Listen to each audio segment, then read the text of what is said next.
All right, welcome all to the afternoon session on seed economics and marketing.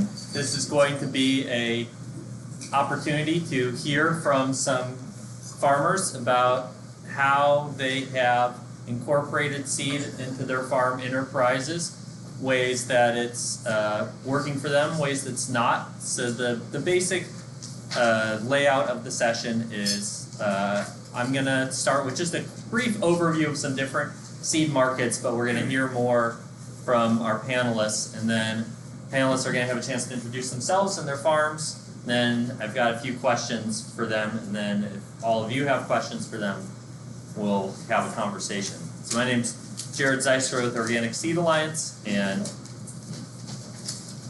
I'm going to talk a little bit about different opportunities for entering the organic seed market, the local seed market. If you're considering being a seed grower, how can you do it? How can you make money doing this? How can you support your farm in some way doing this? So there's a few different levels that you can see, different models that exist out there. One is to be not just a seed grower, but also a seed company at various sizes. So you can be directly marketing to consumers with something like print catalogs or an online catalog or website. And some of the pros of this is that you can be receiving retail price for your seeds, and the difference between wholesale and retail can often be quite large. You can potentially also be selling at wholesale quantities. You don't necessarily have to be selling at packet quantities to be selling direct. You can also be wholesaling to farmers. So kind of within this category, one of the things I would say is you can really treat yourself as your own customer. If you have a large seed bill every year, if you can replace some of that with your own production, that can end up being a really valuable part of your farm enterprise. One of the best examples that I saw of that was when I worked for a seed grower out in Washington State. He was his number one cash crop was actually carrots, and he grew somewhere around it's usually around 40 acres or so of carrots for fresh market sales at farmers markets and wholesale to or sale to grocery stores, and it was one of his biggest cash crops, and his seed bill for that was thousands of dollars. And when he put in maybe about 200 row feet of carrots, he was able to produce enough carrot seed to replace that seed with his own production. And so that was on a per square foot basis, it was one of the most profitable things on his farm. You can also be growing for others. You can be wholesaling direct to other farmers. And there's a number of ways to do that, obviously just through one-on-one interactions. One thing I'd point to is that Organic Seed Alliance, we do have a seed producer database, and one of the goals there is if you're getting started or even if you're a long-time experienced seed grower, it's always good to be able to get your name out there and make connections. So the seed producers database is a place where you can talk about your farm, your experience in different crops, and kind of your scale. It gives an opportunity for seed companies to get in touch with you about contracting production. I'm going to talk about it in a minute, but also for other farmers if they want to be purchasing direct at a wholesale scale. The producers database is a way to connect farmers to farmers as well. Third way is contracting with seed companies, and this would be where you enter into a conversation with the seed company like Southern Exposure, for example, and they'll tell you, we need this much, these many pounds produced of this variety, and it will need this minimum germination. These are our criteria. It needs to have a certain minimum germination, has to be be clean to a certain standard, needs to be delivered at a certain date, and we will pay you at a certain date, and we'll pay you a certain price. And then often there's some negotiation around if you produce, you're also being contracted for a certain amount of production. So if that production is higher than, if you produce more than you're contracted for, usually somewhere in the contract will be terms for what's known as overage. So if you produce, you're contracted for 100 pounds, you produce 200 pounds, where's that extra 100 going? Will the seed company buy it? Will they buy it at the same price or a reduced price? Are you free to sell that seed somewhere else? Usually those are terms that are, in the contract. And I would say that, really have a conversation with the seed company, make sure you understand the contract and that it works for you. There can be flexibility in terms of how these are written. So, and that's one of the challenges when you're starting out is knowing where there's room to push. The other thing I'd say, one of the benefits of contracting with seed companies as you're getting started is that they can be a good source for information for you. They can help you get a sense of, if it's a regional seed company, they may know, okay, well, here's some varieties that, we think you can be successful with starting out, and you can kind of have that conversation. If you're working with a good company, they can, be a little bit of a mentor for you. The minus is that the, price, at least on a, per pound or per ounce basis, is going to be less than if you're selling direct. Another thing that I recommend less, but that people certainly do, which is growing on speculation for seed companies. This is where, rather than having a contract, you're growing seed and now you're looking for a home for it and starting to contact seed companies. I feel like I see this often happening when people have their own varieties. They may be stewarding. That's something special, and they've said, okay, I'd like to see if someone wants to carry it, so you can have a conversation and see if the seed company wants to carry it and what they'll pay for it. That being said, this is certainly riskier because you don't have a guaranteed market. So that's like the super fast overview. I just wanted to kind of lay out a little bit of those terms there before we dive into seeing kind of the different facets of how growers are making, part of their farm income with seed production. So next part of this is I want everyone, the panelists here, to have a chance to introduce themselves and their farms. I want to hand it first to you, Debbie. So is this the picture? Yeah, it should be the pictures. Okay, I want to see what we got. Okay, so I'm Debbie Piesen. I live in Louisa, Virginia at Living Energy Farm. We are a small intentional community and environmental education center and organic farm, certified organic. We are off the grid. A lot of what we do is, educational work about community energy self-sufficiency and also food self-sufficiency. There are currently 7 adults and 3 children living with us. This is our big community house right here. So a lot of what I do is also growing food for the community as well as growing seed. And I grow seed on contract, mainly for Southern Exposure. We're very close to Southern Exposure, so they're our main customer. I also grow for Fedco, Baker Creek. I've grown for Seed Savers Exchange and Socher in the past. And this is our off-grid house. This is, oops, I'm going too fast. This up here is a little, we were talking about drying equipment before. This is a solar heat collector right here on top of our roof that we actually use for heating the house during the winter. But in the summer, we do also use this heat to dry grains and sometimes seeds, the ones that can handle a little bit more heat. Of course, we do most of our drying at ambient temperature, but because we're off the grid, we have more climate control challenges, and we have interesting ways of dealing with that if anyone wants to hear more about it. This is, we're planting a cucumber seed crop here. Our goal is to be not just off the grid, but also no fossil fuel. We use all renewable energy for our domestic energy needs, and we're experimenting with different homegrown biofuels.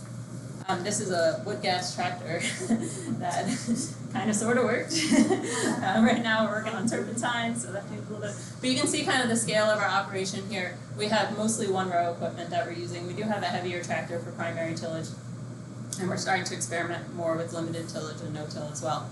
But this is that's just an old coal planter in the back there planting cucumber seeds. And this is harvesting the cucumber seeds.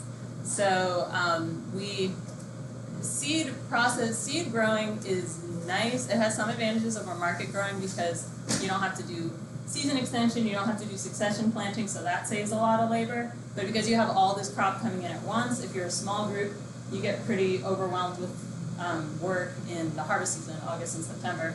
So if you have community outreach component to your farm, it's a great time to bring in volunteer groups, and you get to cut up cucumbers in the field, and everyone's having fun. But it's hard to see making it work without this seasonal labor, because it is so up and down in terms of labor needs. This is that's my daughter there in the back, Rosa, who's 8 now. This was our best Seminole harvest from 5 years ago. I actually took this picture the day before my son was born, and I think it helped to bring it on, doing that vigorous squash harvest. But another big advantage of seed growing is that you can have a lot of dual purpose crops. And for us, because we're very interested in food self-sufficiency, we do a lot of seed or food preservation, a lot of canning and drying. So, peppers, for example, is a great seed crop, and then we also have tons of food that we usually dehydrate peppers. You can make pepper jam. There's lots of ways to preserve it. So that's a great way to have a lot of food coming in addition to your income from your seeds. This Seminole squash, we actually contracted with. That was the only year we were able to make it work. It's a little tricky, but we were able to contract with a local restaurant, and we sent where they actually cut it at the restaurant, sent us back the seeds and paid us for the squash that we actually got. Most years we can't really pull that off. It's a little hard because there's a lot of regulations around cut vegetables.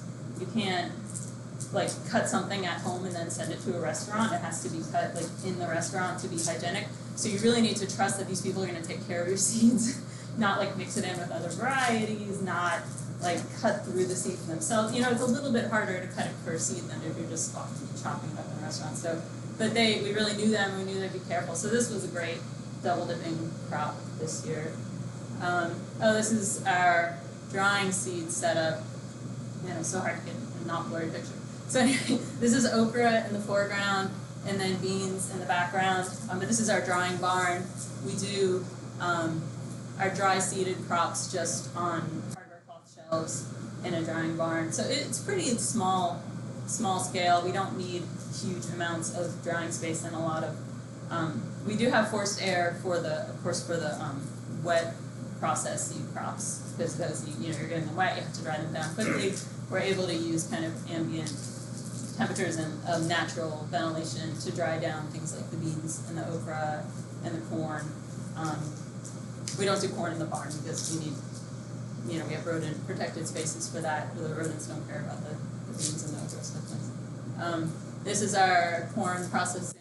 Corn is our single biggest in terms of both in terms of space for a seed crop and in terms of revenue. Corn pays really well for seed at $7.50 a pound.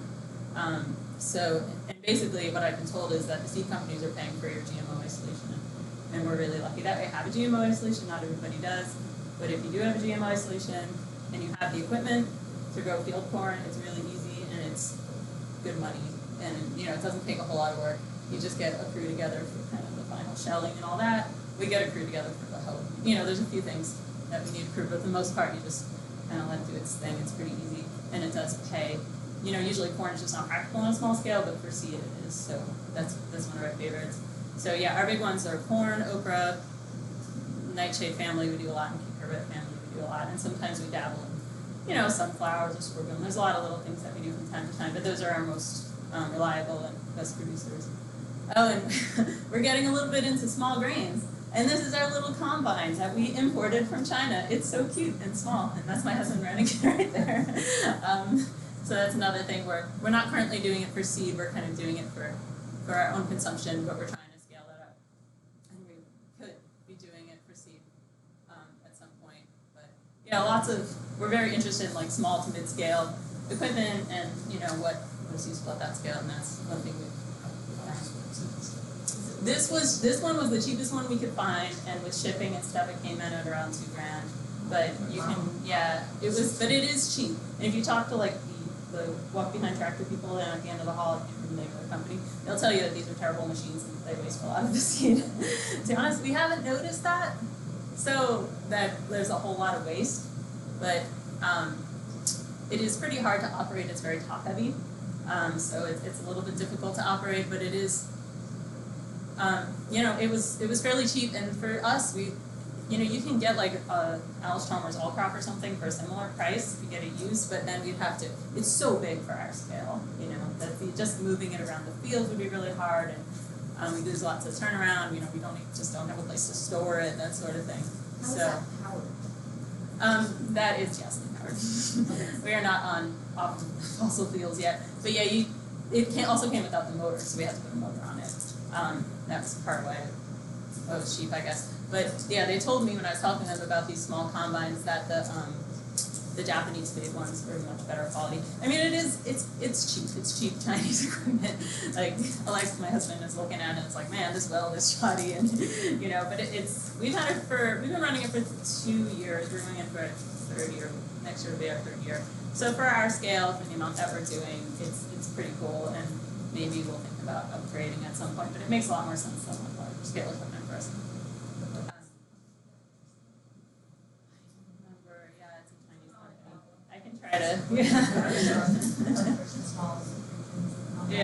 Yeah, and we had to import it. You can't buy these retail. You know, we had to pay the import fees and everything. We were actually thinking of talking to sellers, let's import a bunch of these and sell them out of your warehouse and stuff, but we don't know if we're going to do it. I think they're really cool. I think, you know, the idea of being a small farm and being able to grow their own food, you know, of course, is what we're all about.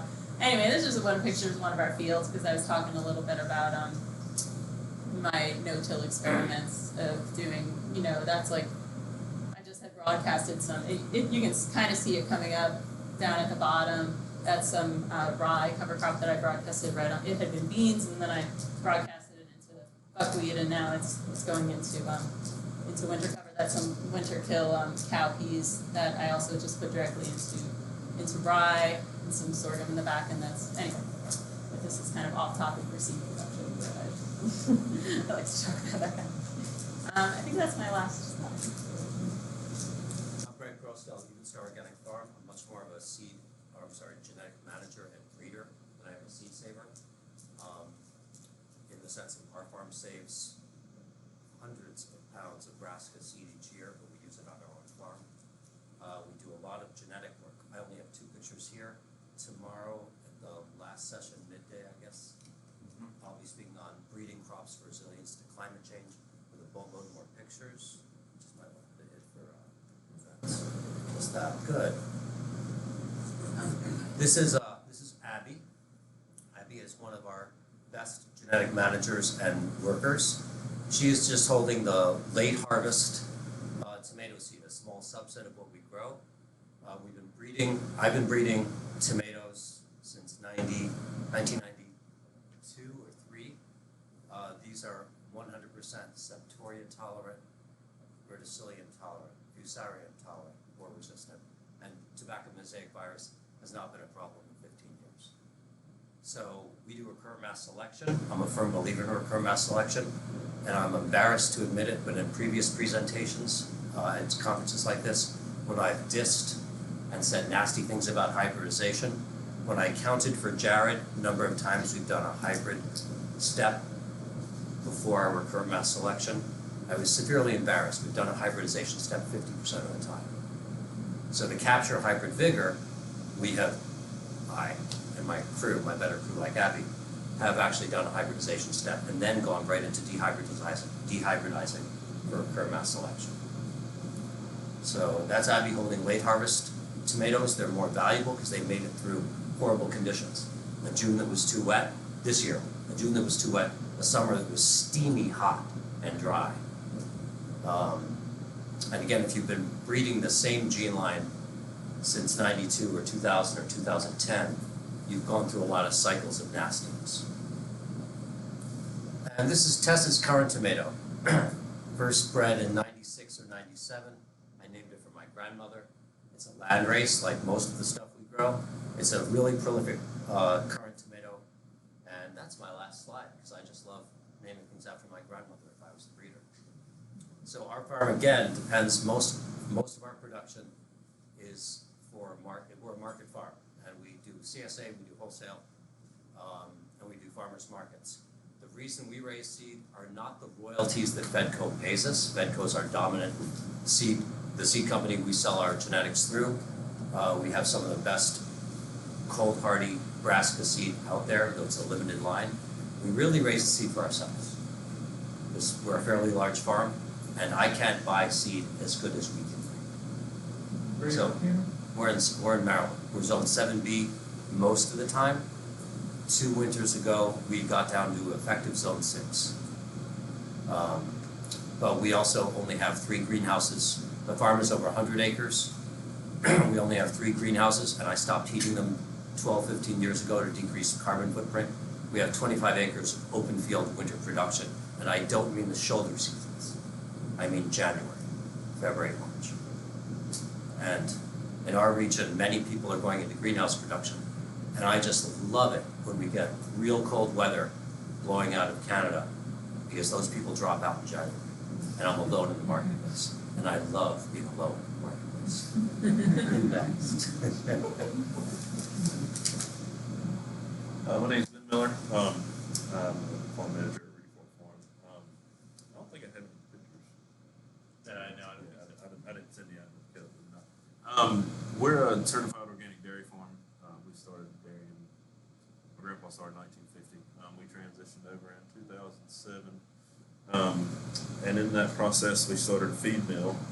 So we sell certified organic chicken, cow, swine, all kinds of different feed as well. So during that process too, we got together with a lot of grain farmers, and we also grow grain for the dairy and for the feed mill. So naturally, there was a need for. We realized there was a need for seeds bred for this area. A lot of the corn seed and a lot of soybean seed are not bred for North Carolina. Most of it's bred from the Midwest and the South, like the extreme South and stuff like that. So, especially with us, we grow a lot of, we try to grow a lot of corn. So, it takes, every single time, you get a hybrid corn that's supposed to have this, and this, and then it doesn't truly have that. So we realized there was a need for something different.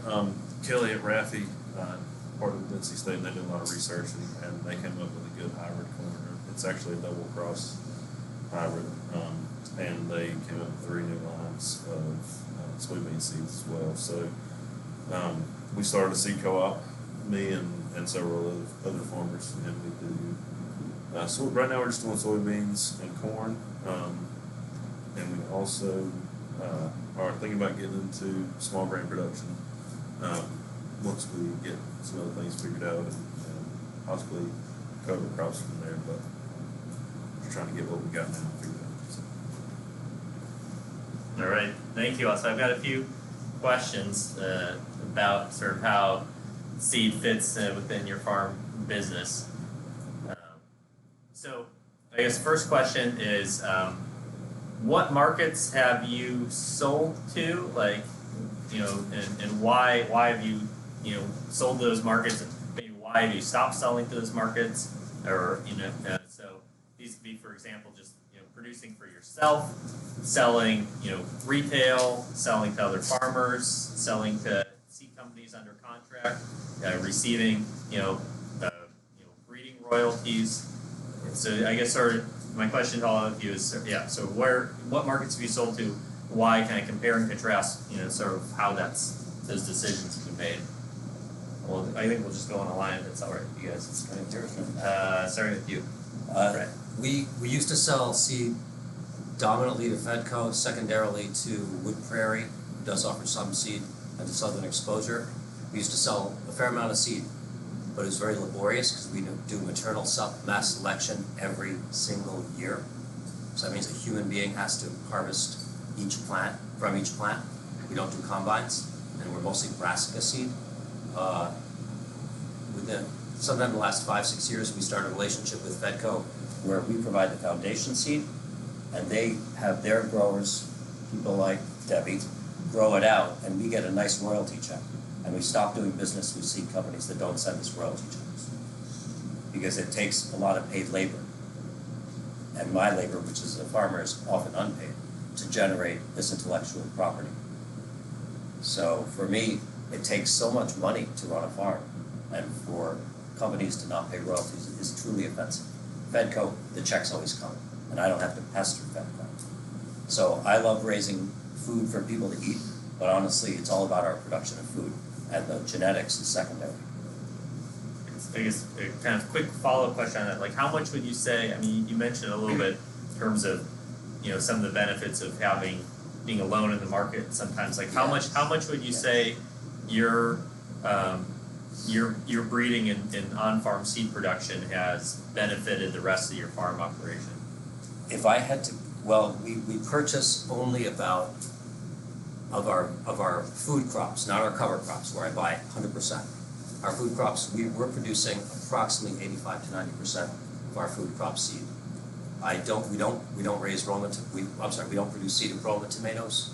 Every other tomato on the farm is raised by us. 70% of our peppers. None of our eggplant. I buy our eggplant elsewhere, eggplant seed. Our watermelon, it's all rated. That seed has been with us for 10, 15, 20 years. So it saved us a lot of money. Honestly, I don't like big seed bills. I already spend $800 to $1,000 a year on cover crop seed. I don't want to replicate that by writing a big check to Johnny's. And I know Johnny's does good work, but I'm an open pollinated guy. I'm a bird mass selection guy. And give me high performing seed that I can't buy. I can't buy tomatoes with those resistances to disease. I can't buy them. I have to raise them and breed them intentionally. So it's a lot of money. Yeah, Debbie? Southern Exposure is our main customer. I mentioned a couple other seed companies that we grow for. We actually don't really save all that much of the seed that we grow for ourselves, because as contract growers, generally the companies are contracting for about 3 years worth of seed. And of course it makes sense to us to have, they give us a range and we're always shooting for the high end of that range. And one of our challenges is finding contracts that are big enough to be worth our time, because you only have so many isolations. You can only do one of each squash family, one cucumber, blah, blah, blah. So if you want those numbers to add up and to have, enough overall income coming in for seed growing in a given year, then you really need, usually our problem is that the contracts are not big enough to be worth our time. But the contracts as they are usually, and we're often doing double contracts, seed for both Fedco and Southern Exposure or something like that, although communication is often challenging. But it's 3 years worth of production for them. So I can't grow the same thing every year, because one year I'm growing this squash and then the next year it changes and blah, blah, blah. I mean, our corns, there's 3 or 4 different corns that we generally cycle through year to year, which means we have to be really careful about rotation. We have to be really careful about volunteers, that sort of thing.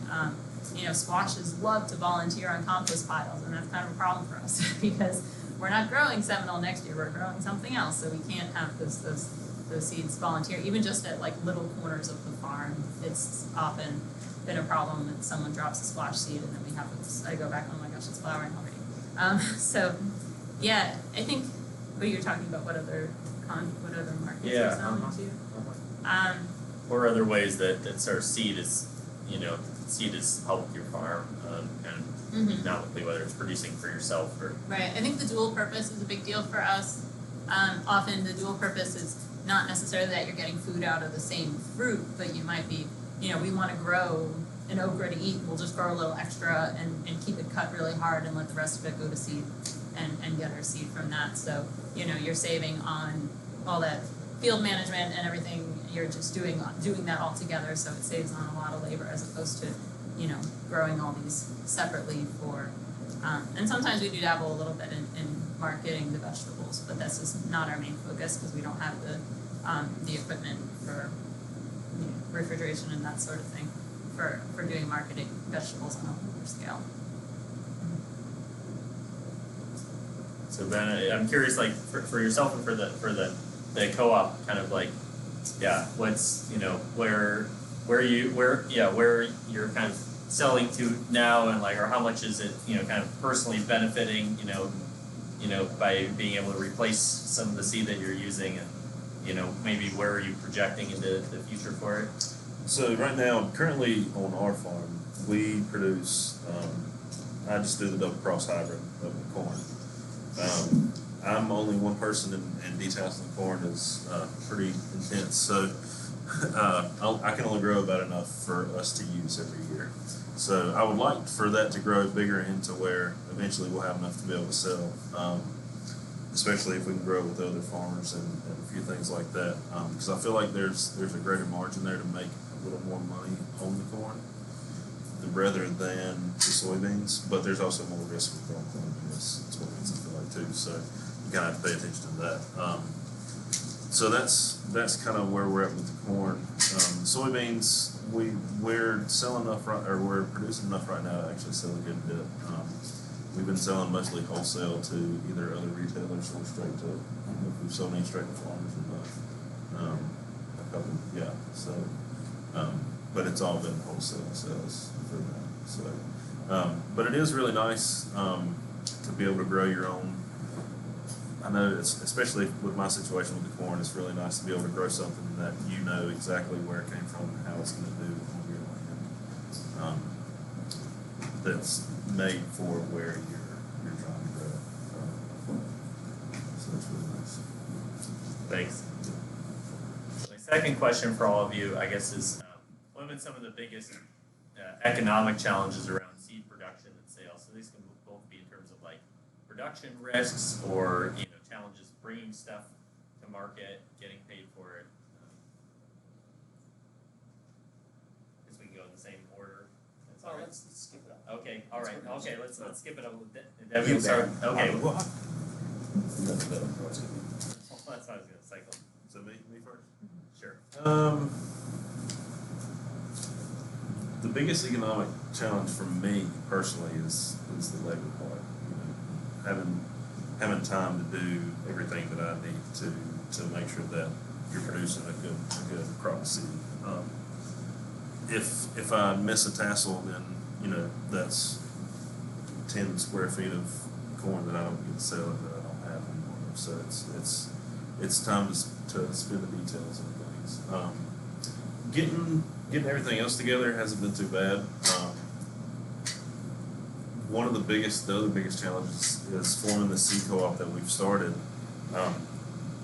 All of us live in an hour apart, so getting us all together at the same time is also another challenge. And it's also expensive for everybody to drive and get everybody together and everything. So it's those have been probably the two biggest ones, is the labor and the time spent, mostly.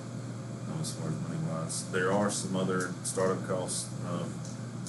We had to buy a seed cleaner, we had to buy equipment to handle seed, and things like that. Luckily, we all are businesses that are operating, and we've had a lot of other equipment. Well, the growing equipment we all have because we've done that before. So there's just a few things here and there that we had to buy that haven't been too bad, but I would say the biggest challenge has been labor and time, for sure. Debbie, what have been some of your biggest challenges economically? Yeah. So, one of the problems is not having enough choices of enough good contracts available in any given year to really add up to what we want to be making. The seed companies we grow for are really marketing to gardeners, and they're really into these kind of like heirloom varieties, and some of them are great and some of them are not so great. And a lot of these it's really unfortunate because a lot of the varieties that gardeners want are not very good varieties, and it's harder to grow things for seed than for food because, especially, cucurbit disease resistance is a big one. So zucchini is super popular among everybody wants to plant zucchini and they want to eat zucchini, but almost every zucchini I've grown, when I've tried it, it'll set a good flush of fruit, but then it dies, and it gets some disease and it dies, and before it makes really good seed. So it has enough vigor to make a fresh flush of fruit, but it has to be a healthy enough plant to mature out those seeds if you're gonna have good quality seed. So I've just given up on zucchini. I just don't do it anymore. There's some other peppos that we do have really good results with that are more resistant, but they're not as popular with the customers, so the contracts are smaller. Or some of them are, but it's becoming a little more competitive over the years as far as the good contracts. And there's also this conflict of interest with how much seed is produced by a certain crop. a lot of the really good vegetables, tomatoes and watermelons really come to mind. A lot of the really good ones don't make much seed. Like they're great varieties and they do really well for gardeners, but as a seed producer, there's this conflict of interest. You're kind of want to grow seedy vegetables because you're getting a whole lot more return on your land and your labor. But that's not necessarily what's best for the customers. And there's not currently, I mean, Ira and I have talked about this some, but there's not really a balancing of that in the economics because we've been offered sometimes like a $10 per pound bonus on like some really low seed productive watermelon or something. But if you're talking about $80 a pound versus $70 a pound, it's not worth it when it's like a quarter of the production that you would get from a seedy watermelon, if that makes sense. It doesn't make up for that. You need more of something, some way to balance out. So that is a challenge. And yeah. That's what I got. For our farm, the economic challenges, besides necessarily slow payment by seed companies in the past, we really don't have the same economic challenges because obviously our production itself is what benefits from the year after year after year of breeding. So my challenge has been, it's actually not a challenge. A positive part of the way our farm works is we use the genetic management, the seed harvesting as a reward to our better workers. Abby and Sarah are in charge of it this year. Some of you may have seen me embracing and speaking with Ellie Snyder, who's a property extension agent here, who was our forewoman on the farm at Even Star years ago. We use our best workers like Ellie, like Sarah, like Abby to do our seed management. And they get trained by me, and I'm an NC State graduate. They get trained by me, and it's a positive thing. So instead of an economic challenge, I would argue that genetic work can really benefit you because instead of the tedium of day after day after day picking cherry tomatoes, finally the worker gets to exercise the brain and do something that involves improving that land race for next year and the year following and the year following. We actually have one cherry tomato that was isolated by one of our workers called Mark's Amber. It carries his name. I think it tastes like shit. I think it's boring, but the customers really like it, and we sell to a lot of customers. Ellie Snyder, that cooperative extension agent in North Carolina, she was our genetic manager as well as our forewoman. Manager in the sense she was under me after being trained by me, but still she did a lot of work in genetics. She loved one called Pale Rose, which is another offshoot of one of our landrace tomatoes. Pale Rose is just sugar. It's the most boring cherry tomato on the planet. Unfortunately, it had Ellie backing it, and it had many, many customers in the farmers markets we sell to who loved sugar. So this engages the workers. I don't view it as a challenge. I view it as an opportunity, and I don't mean to sound cliche and modern age crap, but it's a way to use your labor and keep them engaged. Because it can be really boring to pick arugula for 5 months. So a little bit of genetic work when it gets warm, yeah. Great, thank you all. So my next question for you, well, I guess this kind of ties already in to what you said, Brett. It's sort of like, what are some of the biggest economic, and I guess also like, personal benefits? I mean, you've sort of already, hit that front. But I guess for, maybe Debbie, what are some of the things that you really see, benefiting your farm in terms of incorporating seed production into it? Yeah, I mean, there's a lot of benefits to being kind of plugged into the seed scene in the area. I mean, we don't, grow out the seed for everything that we grow, just, in our gardens and that sort of thing. But we, a lot of times, know the people who have, so that we can, being integrated with Southern Exposure and some of the other breeding work that's happening in the area. And certainly, just stock selection, we've seen the improvements in our genetics just in a few years. Although we don't actually do stock selection every year because generally the seed companies don't want us to, and it's a lot of extra work that they don't pay us for, so we've kind of stopped doing it for everything. But in the years when I was at Twin Oaks Community Farm, which is another seed growing operation similar to ours, about 10 miles away, and they were doing a lot of stock selection, and we just saw within a few years like a lot of improvement. So it's fun, it's fun to see that. It's fun to work with the same variety year after year. And some things we're able to do that, some things we're not, based on the contracts. Yeah, I think some of the economic benefits is just knowing it's gonna get sold. It's like a CSA in some way, although we don't get paid up front.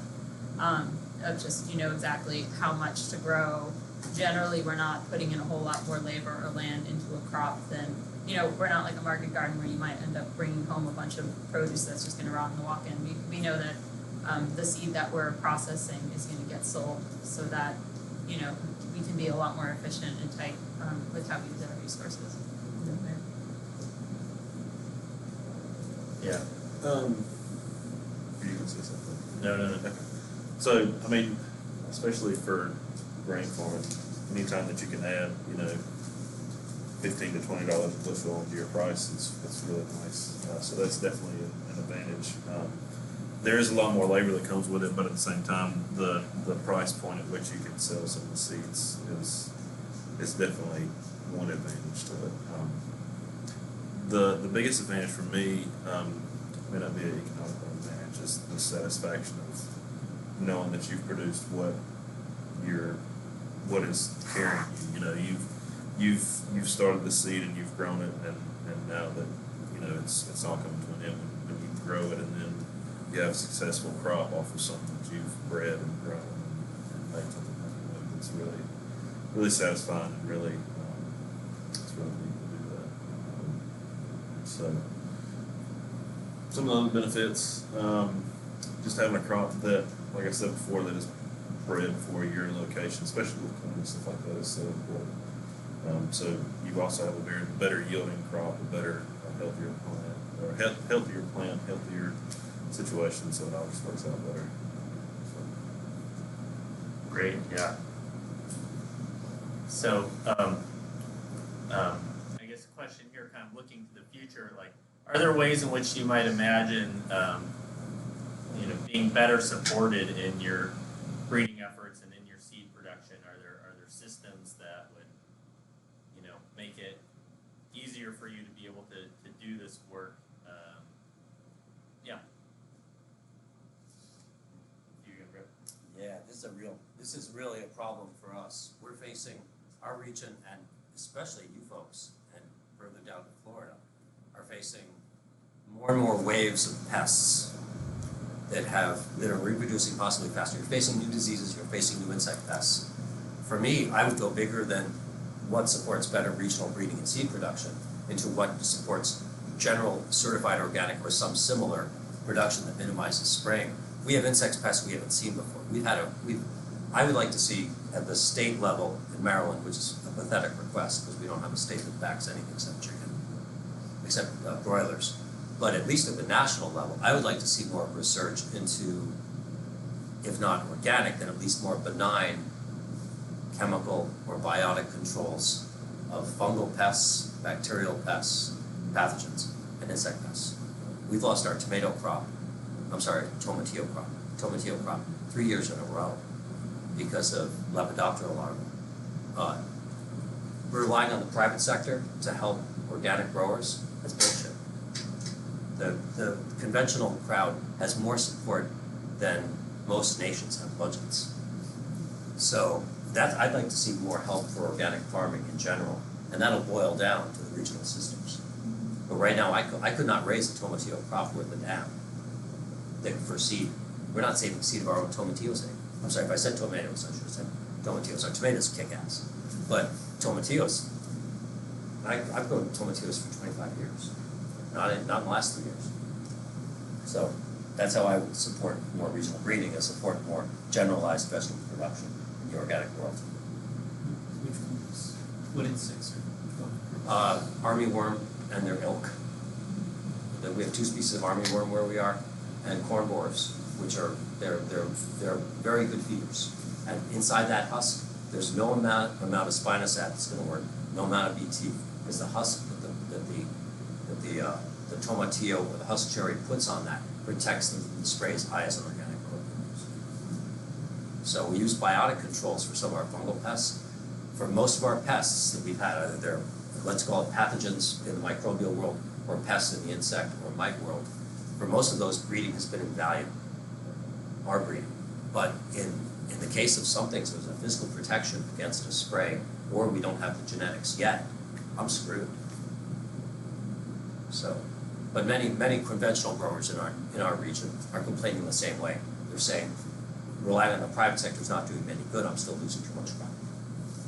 So it's not. Are you able to bring in other genetics to see what? Well, don't lynch me, but BT enhanced GMOs are not going to work forever.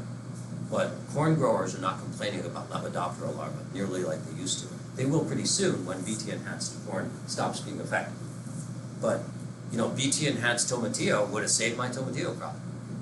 Now I'm not saying I could plant it. My certifiers are much stricter with their certifiers. But it's so tempting. It's like going into a liquor store and seeing great bourbon. You just want that. But I don't do it. But again, I think that we're all facing more and more pressure from pathogens and arthropod pests than we've seen 20, 30 years ago. They've always been there, but now we're seeing more species. They're loving global climate change. They're loving global climate change. Someone else, please.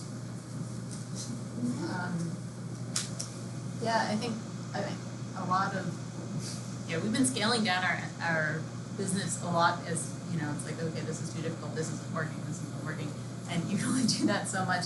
I think it's just being able to increase the pot of the seeds that are getting sold through these companies that we contract with would definitely help us because we'd be able to grow bigger variety. I mean, we love growing okra, we love growing corn, we love growing collard greens. There's certain things that do really well for us, and we'd love to do more of it if the contracts were bigger. And a lot of the problem is these less charismatic vegetables, these traditional southern vegetables. Like, people want to eat broccoli and Brussels sprouts. They don't want to eat kale and turnips.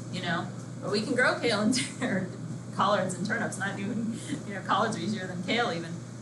So I think I'd love to see public funds being put into more consumption of these crops that are easier for us to grow seed for, so that we can be growing the seed for them here, and it's economical for small growers to do that.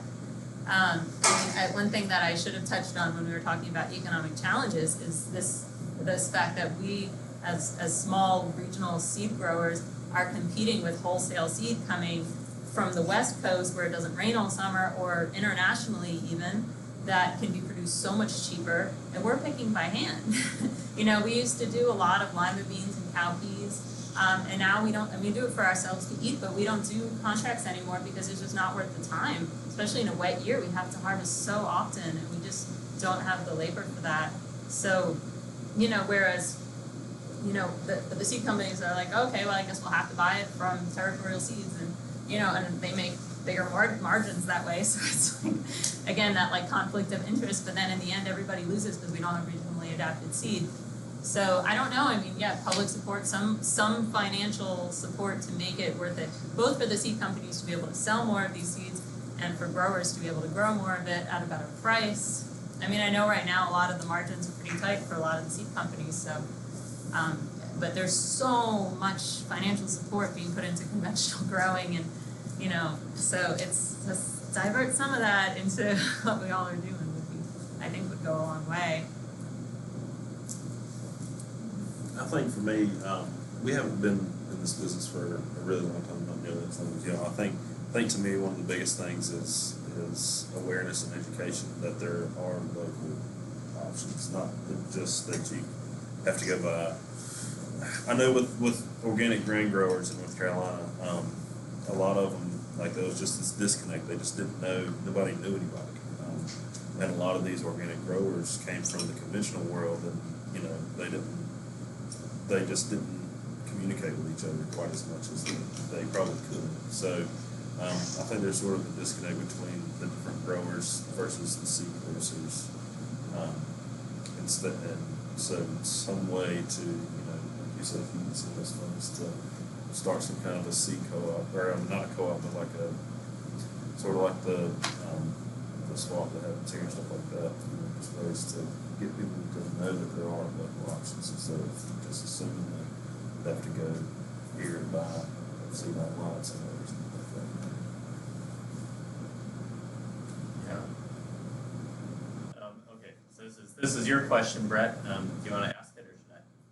Yes. Okay, so question for y'all is, so what role do you see for genetic improvement and genetic adaptation to specific large regions in typical seed production work?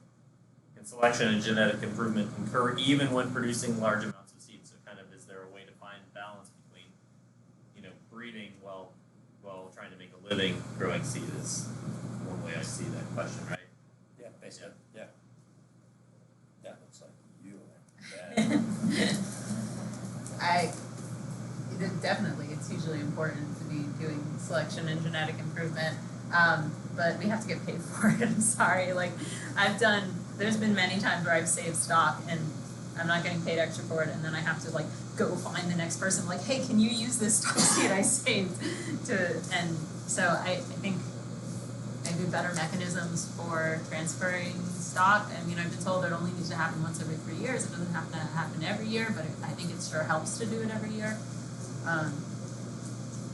Yeah. I don't know what else to say about that. So you do mass harvesting. Everybody gets harvested. We do rogating. Okay, you're all, okay. Yeah, we broke some, but a lot of crops don't hardly need it. It depends on the crop. But yeah, once it's broked and everything's in good shape, yeah, we save it all for for sale, and we clean it in various ways. So, But as far as selecting for the stock for planting for seed in next year's, that's a much more in-depth process. I mean, it should be starting at flagging each plant, just starting early. It's just much more labor intensive than just a large scale grow out when you're really just looking for off types and that sort of thing. Yeah, so for us, I mean, we kind of plan for what types we want to grow, and then the amount that we produce it's kind of hard not to just harvest all of it, especially with soybeans.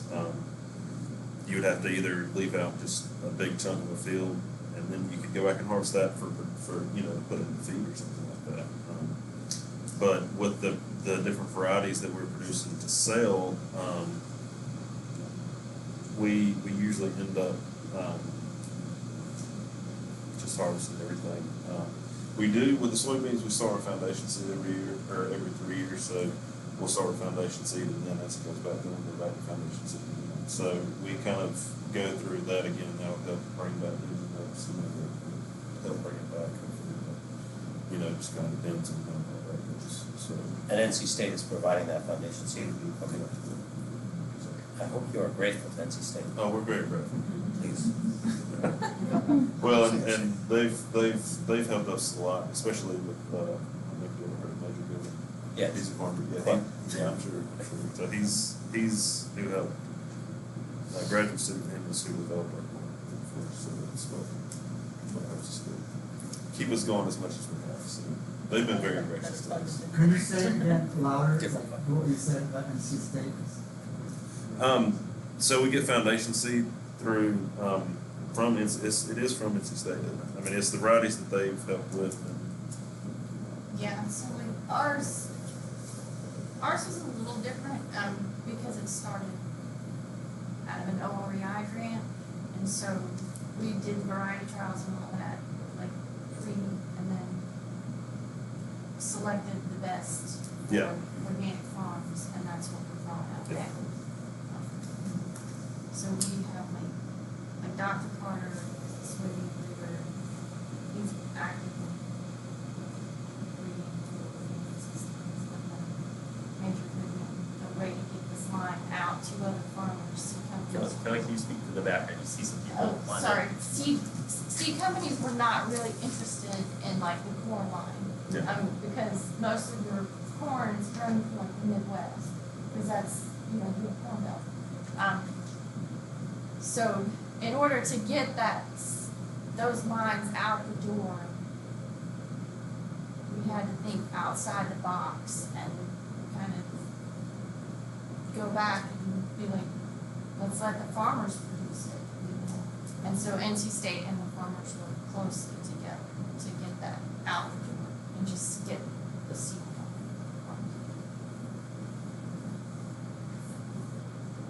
going. Yeah, we get our seed from the seed companies we grow for supply the stock, but sometimes, so we're kind of just relying on that they're doing their homework and everything and getting us the right seed stock, but it occasionally has been a problem that we have.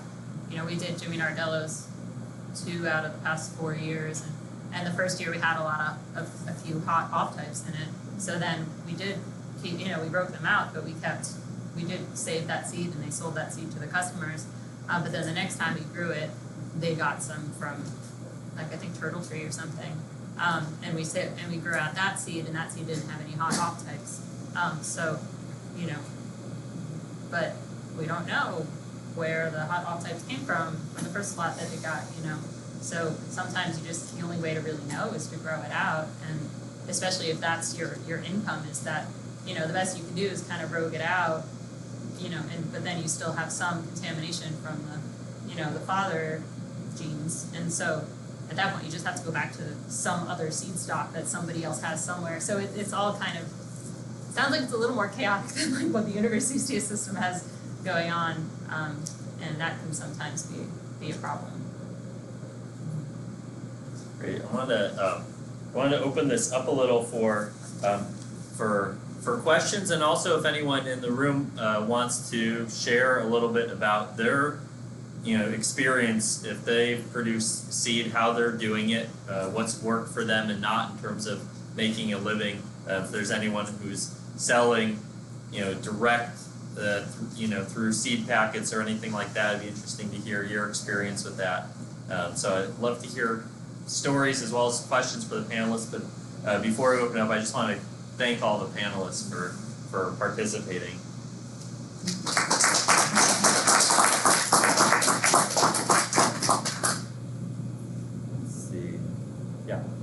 So this is a question on the growing seed stock and genetically split, and it's a very basic question probably. I guess my question is about how long does it take when you get to a genetic variant that you feel like it's valuable in 3 years? In recurrent mass selection, Yeah. we're seeing 3 years is a good golden rule. Yeah. And it's also a good golden rule for if it's a dog. All right. I'm sorry, if it's an animal that should be put down, a line that doesn't work. A great example would be Brandywine. I don't think Brandywine is improvable. I think it's an inbred line that has gone through so much inbreeding that unless it's outcrossed to get some heterosis and hybrid vigor, it's never going to be adapted, especially in an era of global climate change. 3 years generally tells everything. But for us to see remarkable improvement using recurrent mass selection as a pure tool, it's been 3 years. Sometimes it takes 5, sometimes it takes 8. I didn't start to see septoria tolerance until 8 years into my breeding cycle. That's a long time to wait, but it's paid off. Right. And a follow-up question to that, how long until you can convince the seed company that you've got something that you I don't care about seed companies. even on the royalty especially? Fed Coast Great. Yeah. Royalty checks come, I don't have to ask for them. They keep track of the gene lines for me, they keep track of everything else. Honestly, excluding eggplant and aromas, and I could easily save seed aromas. I just don't bother because I don't respect it as a tomato. I don't. And actually, no, that's not quite true. Look at what's happened in basil recently. We have the mildew that's whacking basil in the humid southeast of mid-Atlantic, and it's going way north now. Eleonora was a great introduction that for 1 or 2 cycles, 1 or 2 crop years, helped on that mildew that would destroy a whole basil crop, and now it's outstripped Eleonora. We grow Eleonora. It's failing now. And it's failing because the microbial pathogen has outraced it. It's out-evolved. It's out-evolved. And so there is seed I would still buy, and a lot of it, but honestly, on-farm breeding has been substantially more trustworthy.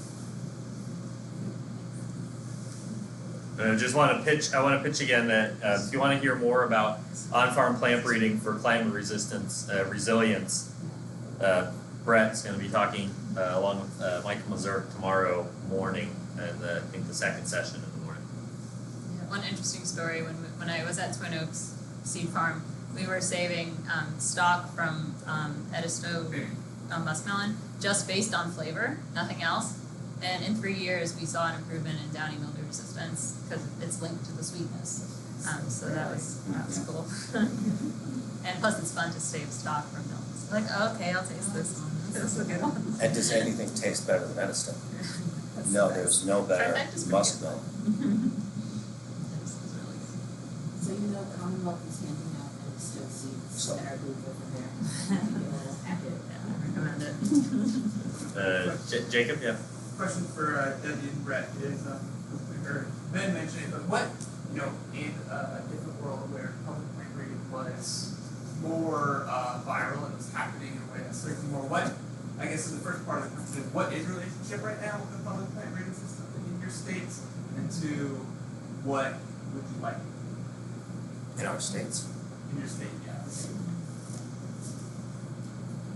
Well, 'cause I heard from Ben, who talked about it with NC State, so there's Debbie, Right, in Virginia, yeah. right? Yeah, Right here now. there's some good programs going on that we're plugged into, and there's some good varieties coming out of that. But actually, Cornell has been one of the better ones, even though they're not in our region. But they are working with downy mildew resistance, which is really helpful to us.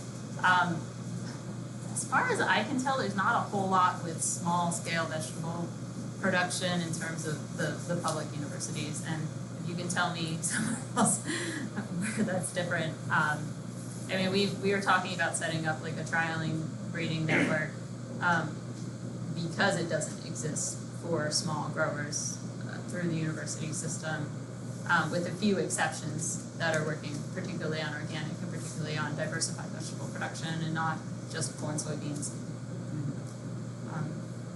I would love just for there to be more resources.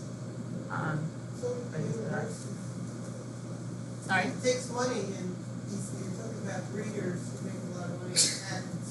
So he talks about not having patents include what these things, so it takes some funding to support those breeders, or REI. It takes California-sized agriculture. Well, only if they Yeah. fund public breeding. Yeah, I mean, our state, Maryland cut back its funding for agricultural research, excluding big chicken, which gets an awful lot of help. That's right, so. But Maryland did that. This Yes. forces the university To cut back. researchers to look for other funding Yeah, from, and who's gonna pay that small, vegetable growers gonna be that. That's why OREI from some, but otherwise, you gotta go to the village. So, it takes money, I mean, it's not free, we're not getting buckets of money to do this, that, and the other. but maybe that's where Ira's point about more education to the public, so the public values ag, would be the way to handle it. Well, yeah. It's so nice we get to politics so quick. Yeah. And most of the companies we're working with are really focusing on heirlooms because heirlooms are popular and they get people like, oh, heirlooms, that's so fun and it's got a story and but heirlooms are a mixed bag. I mean, there is some really great genetic stuff, resources in heirlooms, but a lot of it doesn't perform anymore. Either it's been neglected over the years, it hasn't been maintained because the climate has changed. A lot of these, like I was saying before, a lot of the most popular varieties that our seed companies offer are not good varieties, and it's really frustrating because oh, look at this big beautiful contract, except I know it's gonna blight out, so why do I bother? Yeah. I've got questions kind of about the contract growth side, so have you guys ever grown for two different companies? I know you said. Oh yeah, we actually do that more than, we do that as much as possible, and I think most of our contracts were double contracts, partly because it was kind of a small year. But yeah, definitely. And the companies are really good about coordinating with each other. I do have to say that. They're not, even though they're in the same market, they do work together and they will coordinate to be like, okay, this is the year our grower is gonna do this, can you buy some from this year too? So that's really helpful. I like that slide about terms of the contracts and stuff, like termination rate, things like that. You guys have a lot of. Oh yeah, germination, I didn't even get into that. Contracts for that stuff. Sometimes things don't pass germ. You have to be clear with the seed company because federal germ standards are pretty low, but most seed companies ask for higher than that. That there's ways to improve germination, with better cleaning, but we occasionally have lots we just can't sell at all. We do a lot of keeping lots separate for separate germ testing, and that is more time intensive in terms of record keeping and that sort of thing, but it'll pay off a lot if you have one really lousy lot and you can keep that separate instead of, if you have that mixed in, it'll drag down your germ for the whole lot. So that one issue, another kind of conflict of interest thing that we run into is dormancy. Nightshades in particular, we do a lot of nightshades, so eggplant and some of the more wild, like tomatoes, have a lot of dormancy issues. And the problem with that, it's totally natural, it's not something we did, it's just that the plants want to wait, want to give them, don't want to sprout all at once, because it's a natural trait to have delayed dormancy to some extent. So it means that, like for eggplant, we're still trying to get paid from eggplant we grew 3 years ago that is now finally passing germ, and that's just a logistical hassle because I have to be going back, and the seed company's like, oh well, this is from so many years ago and it's complicated accounting. Okay, so I still haven't gotten paid for some of these lots because they're just now passing germination, and there's nothing you can do about it because they can't, that's the agreement, they won't buy it to you until it passes germ, but it just takes that long for it to come out of dormancy. So some people don't do it, people I know don't do eggplant anymore. Yeah, Doug. I can give an example of frustrations I've had with my pepper breeding, which is like I'm a market grower who's also doing my own breeding, and I'm kind of familiar with qualities that commercial growers would want in their peppers, and there's a lot of junky heirlooms that have been, just they don't store well, they don't produce well, and all that, but that's what you get from the small seed companies that are mainly carrying heirlooms.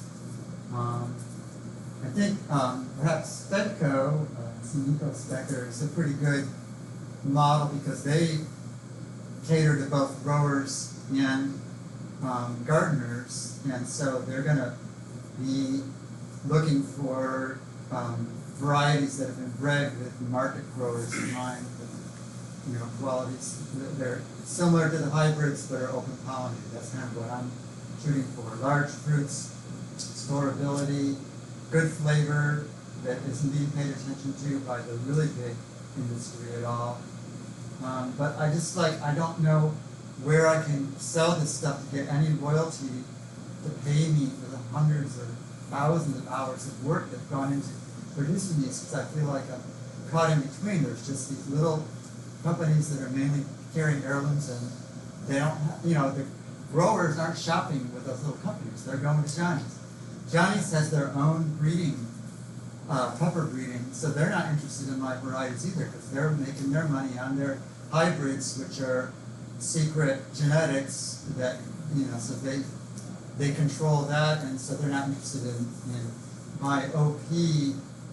And they're also up in the north, and that's the problem with Fedco, that peppers aren't a big thing. So the kinds of peppers that I'm breeding are too late for northern growers. So I want a company that's similar to Fedco maybe, that is catering a lot to the growers and market gardeners like Johnny's does with Fedco, but is looking for that niche. Like Seeds of Change in New Mexico was interested in what I was doing, but their research was just too expensive, and their parent company just destroyed their research department.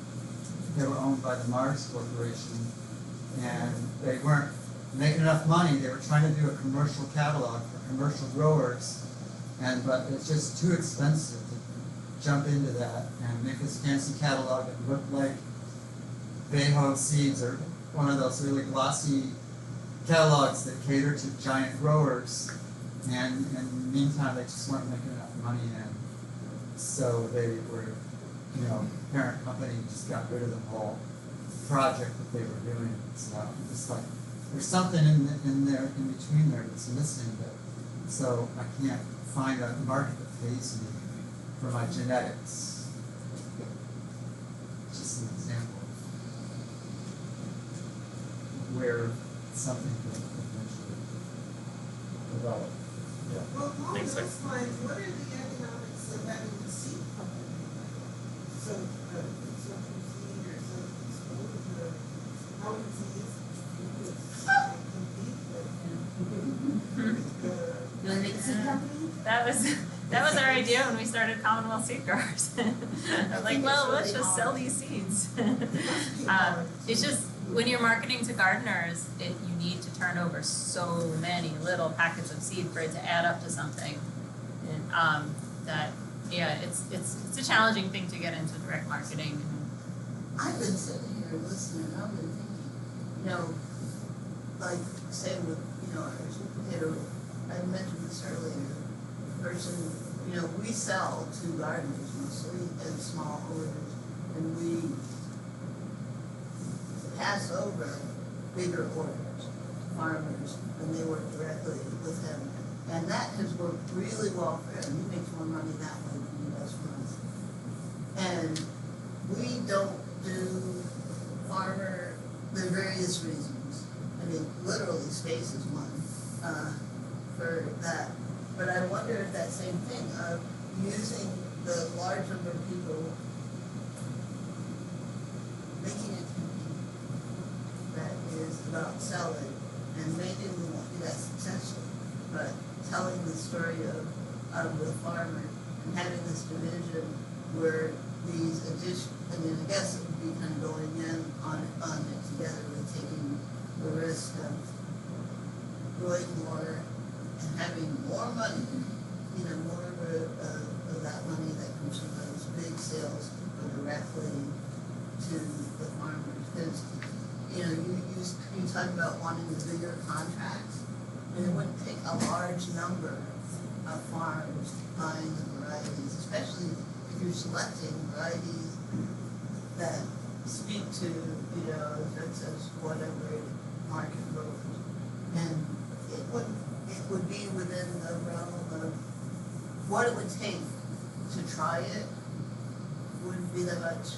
And I don't know, I tried to help Edmund by just, using our website to link to his, but having people always, they like to buy stuff like when it's later. And maybe we could do an experiment. With things see if we can move in a direction to motivate, and you can tell your story, that if you're getting money from this, it doesn't hurt us. We're not selling to those customers. So the proposal is that people pay for doing seed improvement work, to write an additional thing up on the website and get a large proportion of bulk sales.